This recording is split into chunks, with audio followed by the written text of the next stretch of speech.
अस्सलाम वालेकुम स्टूडेंट्स। आज हम डिस्कस करेंगे डायरेक्शनल डेरिवेटिव्स। डायरेक्शनल डेरिवेटिव्स के लिए पहले हम डिस्कस करते हैं उसके बेसिक्स स्टेप्स कौन कौन से हैं, और उसके लिए हम एक फ़ंक्शन डिफ़ाइन करेंगे, और साथ ही में हमने एक वेक्टर लेना है। आपके पास अगर तो वेक्टर डिफाइन है तो वेल, अदरवाइज़ अगर वेक्टर नहीं है, यूनिट वेक्टर है तो बहुत अच्छी बात है। ठीक है, अगर वेक्टर है तो हम उसका पहले यूनिट वेक्टर फाइंड करेंगे। क्लियर? फिर उसके साथ हम उस वेक्टर का डॉट प्रोडक्ट्स लेना है। क्लियर? तो सबसे पहले मैं स्टेप्स क्लियर कर दूं कि हमारे पास एक फ़ंक्शन डिफाइन होगा।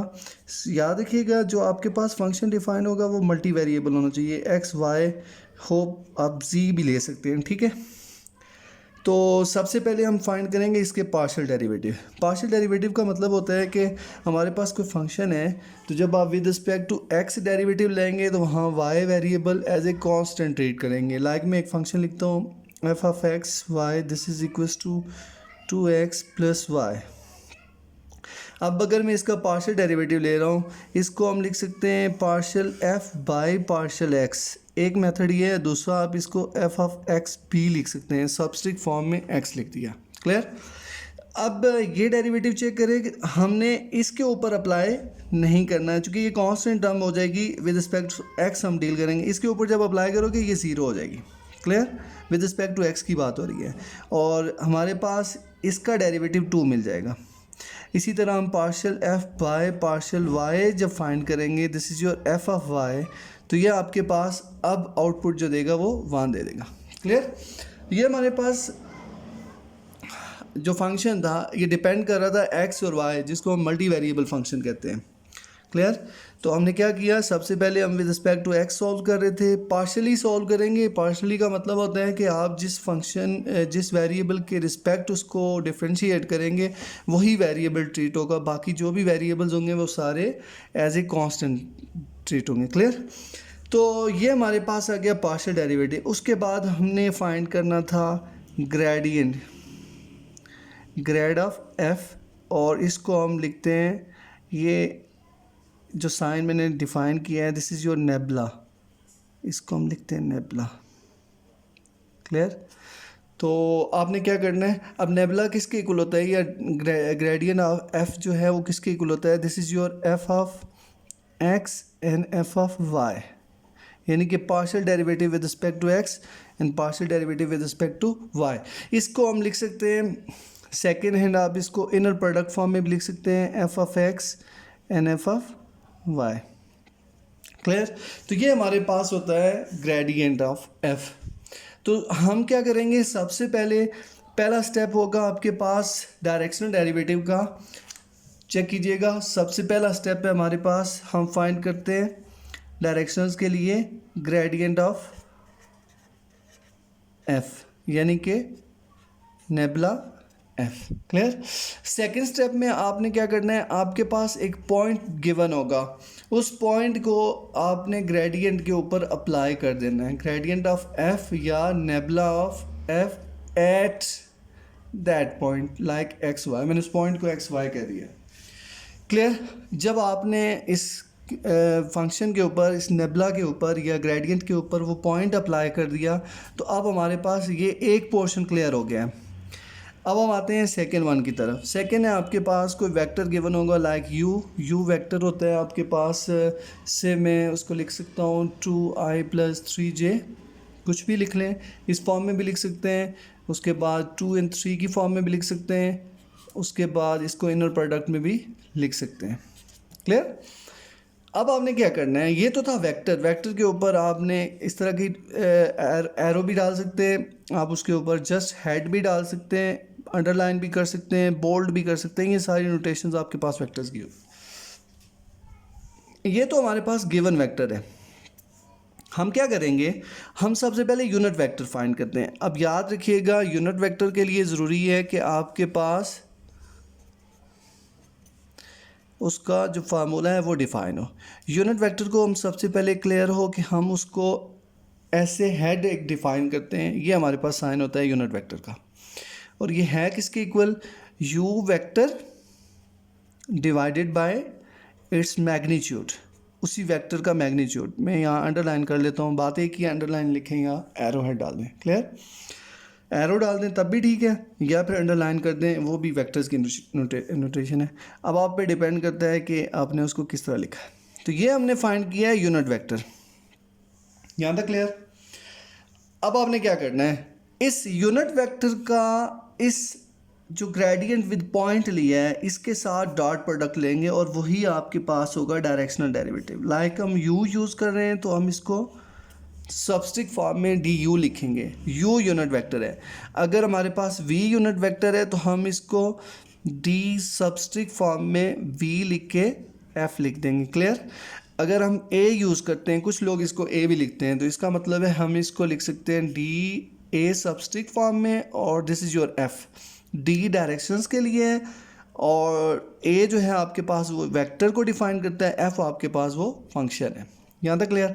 अब ये है किसके इक्वल, ये हमारे पास इक्वल होता है gradient of f at x y जो भी पॉइंट था dot product of u unit vector. अब इसको हम कैसे लिखेंगे, gradient of f x y और dot product of v unit vector. इसको हम कैसे लिखेंगे, gradient of f at x y और ए यूनिट वेक्टर। तो ये हमारे पास बेसिकली बेसिक स्टेप्स थे जो आपने डायरेक्शनल डेरिवेटिव फाइंड करने थे। तो ये बहुत ही सिंपल सा वे है, मेथड है जिससे आप डायरेक्शनल डेरिवेटिव फाइंड करेंगे। अब हम प्रॉपर एक एग्जांपल सॉल्व करते हैं जिससे आपने क्या करना है, उसका सलूशन फाइंड करना है, डायरेक्शनल डेरिवेटिव फाइंड करना है।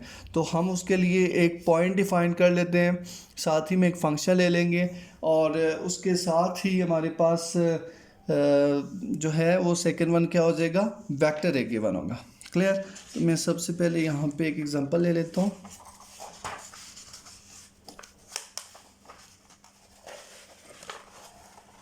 जी स्टूडेंट्स, तो हमारे पास जो फंक्शन डिफाइंड हो रहा है, फंक्शन है आपके पास लाइक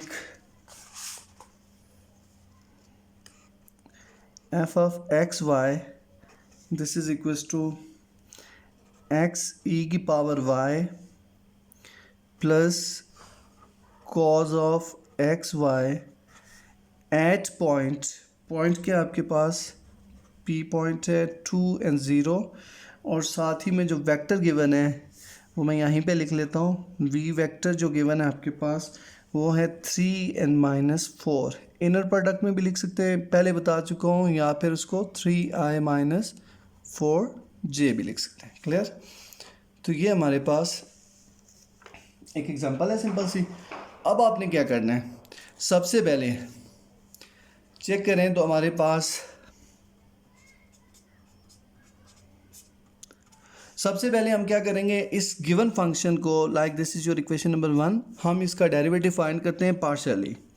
तो हमारे पास सबसे पहले है जी partial f by partial x, this is your f subscript form of x. अब partial derivative with respect to, देखें यहाँ ये जो e की पावर y है वो आपके पास एज ए कांस्टेंट ट्रीट होगा, तो हम x का डेरिवेटिव क्या लेंगे with respect to x, this is your 1, तो ये आ जाएगा e की पावर y प्लस। अब हम आते हैं कॉज का डेरिवेटिव, चूँकि ये एक्स वाई एंगल में है तो कॉज का डेरिवेटिव हम जब लेते हैं तो हमारे पास वो नेगेटिव साइन जनरेट करता है, negative sine of x y, clear.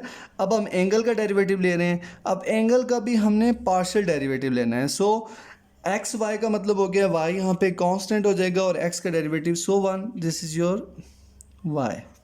मैं यहाँ ब्रैकेट लगा लेता हूँ चूँकि बाहर प्लस लिखा हुआ है और नेगेटिव साइन जो है साइन के साथ है, तो पार्शियल एफ एक्स आपके पास आ जाएगा e की power y minus y sine of x y. ये हमारे पास एक डेरिवेटिव फाइंड हो गया विद रिस्पेक्ट टू x।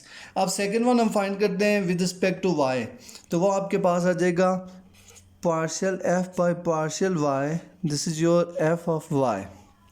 अब आप चेक करें तो ये हमारे पास अब x जो है वो कांस्टेंट है एज इट इज़, और एक्सपोनेंशियल फंक्शन का डेरिवेटिव e की पावर y भी एज इट इज़, और y का विद रिस्पेक्ट टू y वो आप मैं यहाँ पे लिख भी देता हूँ, ये हमारे पास होता है d by d of x e की पावर ऑफ एक्स। इसका मतलब होता है कि ई की पावर एक्स का डेरिवेटिव ई की पावर एक्स और देन पावर का derivative with respect to x, ये कैंसिल हो जाता है तो ई की पावर एक्स ही होता है। ये तो था बेसिक। वेल अब हम आते हैं कॉज ऑफ एक्स बाय, यहाँ से भी माइनस जनरेट हो रहा है तो मैं डायरेक्ट लिख देता हूँ negative sine of x y, और साथ ही में एक्स वाई का derivative with respect to y, तो यहाँ से आपके पास एक्स मिलेगा। यानी कि पार्शियल जो विद रिस्पेक्ट टू हम वाई सॉल्व करने लगे हैं पार्शली डेरिवेटिव, वो बन जाएगा एक्स ई की power y minus x sine of x y. यहाँ तक क्लियर? तो ये हमने पार्शियल डेरिवेटिव फाइंड कर लिए। अब आपने क्या करना है, सबसे पहले अब इसको ग्रेडियंट की फॉर्म में लिख लेते हैं, ठीक है। तो हमारे पास है हेयर ग्रेडियंट क्या बनेगा जी, ग्रेडियंट ऑफ एफ या नेबुला एफ, ये आता है आपके पास। सबसे पहले partial derivative with respect to यानी कि एफ ऑफ एक्स और एफ ऑफ वाई, तो नेबुला एफ आपके पास आ जाएगा, ये आता है जी आपके पास ई की power y minus y sine of x y. Clear? और सेकेंड वन था आपके पास एक्स ई की power y minus x sine of x y. ये तो हमने सिंपल लिखा है, जनरली ये फंक्शन अभी वेरिएबल पे डिपेंड कर रहा है। अब हम पॉइंट लेते हैं, तो हमारे पास now nabla of f at point क्या था जी, गिवन हमारे पास एक्स की वैल्यू 2 एंड वाई 0, तो ये पॉइंट अब जहाँ जहाँ वाई लिखा है 0 पुट कर दें, तो ये बनेगा ई की पावर 0 माइनस 0 साइन ऑफ, चूँकि यहाँ वाई 0 होने की वजह से ये पूरा फंक्शन क्या हो जाएगा, 0 हो जाएगा। क्लियर? अब हम आते हैं सेकेंड वन की तरफ, तो ये आपके पास आ जाएगा, यहाँ चेक करेंगे तो x आपके पास आ गया 2 आ जाएगा, और y आपके पास e की पावर 0 माइनस यहाँ x 2 जनरेट हो गया, मगर साइन ऑफ यहाँ से देखेंगे तो ये 2 इंटू 0 विच मीन्स दैट 0, तो ये आपके पास क्लियर हो गया कि साइन ऑफ 0 हमारे पास 0 होता है, और यहाँ से तो ये ऑलरेडी मैंने 0 लिख दिया था। क्लियर? तो इसका मतलब है नेबुला ऑफ एफ जो होगा एट पॉइंट 2 एंड 0, तो ये आपके पास ई की पावर 0 का मतलब होता है 1 और यहाँ से 2, विच मीन्स दैट अगर इनर प्रोडक्ट फॉर्म में लिखें तो ये 1 एंड 2 बनेगा। क्लियर? तो ये तो हमारे पास था स्टूडेंट्स ग्रेडियंट या ग्रेड कह सकते हैं आप। अब हम आते हैं वेक्टर की तरफ, और इसको मैं मेंशन कर लेता हूँ यहाँ पे, किसी इक्वेशंस का नाम दे देता हूँ लाइक स्टेरिक। क्लियर? अब आपने क्या करना है, सेकेंड वन चेक करें, अगर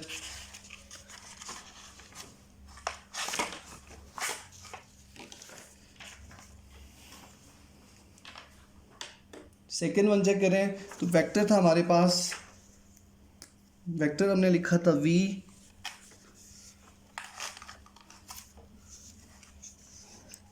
v this is equals to 3 and minus 4 inner product form में। अब अगर आप चेक करें तो ये आपके पास क्या बनेगा, या इसको लिख सकते हैं 3i माइनस 4j। क्लियर?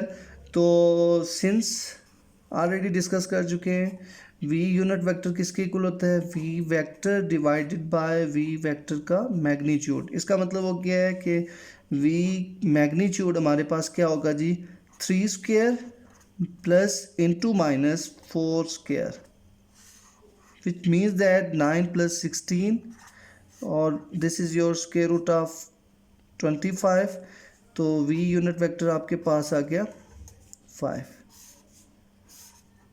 यहाँ तक क्लियर?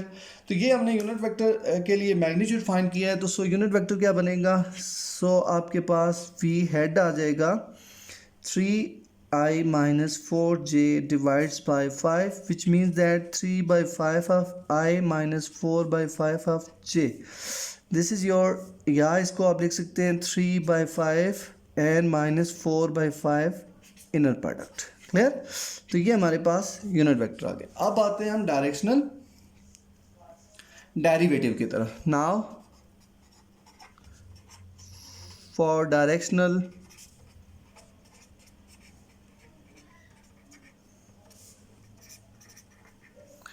डेरिवेटिव। जी स्टूडेंट्स, अब आप चेक करें डायरेक्शनल डेरिवेटिव मैंने फार्मूला क्या बताया था, डी ऑफ वेक्टर, जो कि यहाँ पे वी यूज़ हो रहा है, f this is equals to nabla of f at point. अब पॉइंट हमारे पास यहाँ पे 2 और 0 था और डॉट प्रोडक्ट्स ले रहे हैं वी यूनिट वेक्टर की तरफ। क्लियर। अब आप क्या करेंगे, चेक करें तो हमारे पास नेबला ये आपके पास गिवन था 1 और 2, ये ऑलरेडी हम डिस्कस कर चुके हैं। और यूनिट वेक्टर आपने कितना फाइंड किया हुआ है, ये आपके पास है लाइक 3/5 एंड -4/5। क्लियर। अब आप अगर इसका डॉट प्रोडक्ट ले आए, चूँकि ये फर्स्ट टर्म एक्स की होती है तो एक्स को एक्स के साथ डॉट प्रोडक्ट और वाई को वाई के साथ डॉट प्रोडक्ट लेते हैं, बाकी जो है टर्म ज़ीरो हो जाती हैं। तो लाइक यहाँ से बचेगा 3/5 -8/5। एलसीएम लेंगे 5, एलसीएम आ जाएगा 3 - 8 which goes to -5 divides by 5 which is equals to -1। तो डायरेक्शनल डेरिवेटिव आपके पास आ गया -1। जी स्टूडेंट्स, तो ये आपके पास प्रॉब्लम था, एक सिंपल एग्जांपल हमने सॉल्व की थी डायरेक्शनल डेरिवेटिव की, जिसके लिए हमें एक वेक्टर लिया था और वेक्टर आपके पास था, रिकॉल कर देता हूँ, वेक्टर आपके पास था f of x y, this is your x e की power y plus cos of x y at point 2 और 0, और ये आपके पास वेक्टर था 3 और -4। क्लियर। ये आपके पास मल्टी वेरिएबल फंक्शन है, वेक्टर डिफाइंड, पॉइंट डिफाइंड है, वेरिएबल के आपने क्या किया, डेरिवेटिव ले लिए partially with respect to x with respect to y, and then आपने क्या किया है, उसके ऊपर ग्रेडियंट अप्लाई कर दिया। ग्रेडियंट आपने सबसे पहले ग्रेड लेना है उस फंक्शन का जो आपने डेरिवेटिव लिए हुए partially, like f of x, f with respect to x and f with respect to y, partial derivative. ये मैंने उसी तरह पुट कर दिए हैं। उसके बाद सेकंड वन आपने क्या किया है, उसके ऊपर पॉइंट अप्लाई करेंगे जो गिवन पॉइंट था, तो ये हमारे पास आउटपुट मिला है ग्रेडियंट का। अब उसके बाद आपने यूनिट वेक्टर फाइंड किया है, सबसे पहले यूनिट वेक्टर का मैग्नीट्यूड फाइंड किया, ये आपके पास यूनिट वेक्टर आ गया, और देन आपने डॉट प्रोडक्ट्स लेना है उस ग्रेडियंट वाले वेक्टर के साथ यूनिट वेक्टर का। डॉट प्रोडक्ट्स में x और x मल्टीप्लाई होते हैं, y और y मल्टीप्लाई होते हैं, बाकी सारी टर्म्स आपस में रिमूव हो जाती हैं। ऐसा ना हो फर्स्ट के साथ, फर्स्ट सेकंड के साथ जब मल्टीप्लाई करते हैं तो डॉट प्रोडक्ट्स में वो ज़ीरो हो जाती है। क्लियर। यानी मैं यहाँ लिख देता हूँ, ये आप क्लियर कर लें कि i डॉट i या j डॉट j ये या k डॉट k तो ये टोटल हमारे पास 1 होते हैं। ठीक है। i डॉट j या i डॉट k या j डॉट k ये हमारे पास 0 होते हैं। क्लियर। तो ये हमारे पास बेसिक डॉट प्रोडक्ट्स था, तो इसका सलूशन आया स्टूडेंट्स मेरे पास -1। जी स्टूडेंट्स, तो ये हमने डायरेक्शन डेरिवेटिव की एक सिंपल सी एग्जांपल भी सॉल्व कर ली है। अब आप इसके रिलेटेड अगर और कोई प्रॉब्लम्स हैं वो आप शेयर करें, व्हाट्सअप नंबर है मेरा, उसके ऊपर आप मेंशन कर सकते हैं, या ईमेल एड्रेस भी मैंने डिस्क्रिप्शन में मेंशन की हुई है, या फिर कमेंट्स बॉक्स में भी आप उसको मेंशन कर सकते हैं। ओके, अल्लाह हाफ़िज़।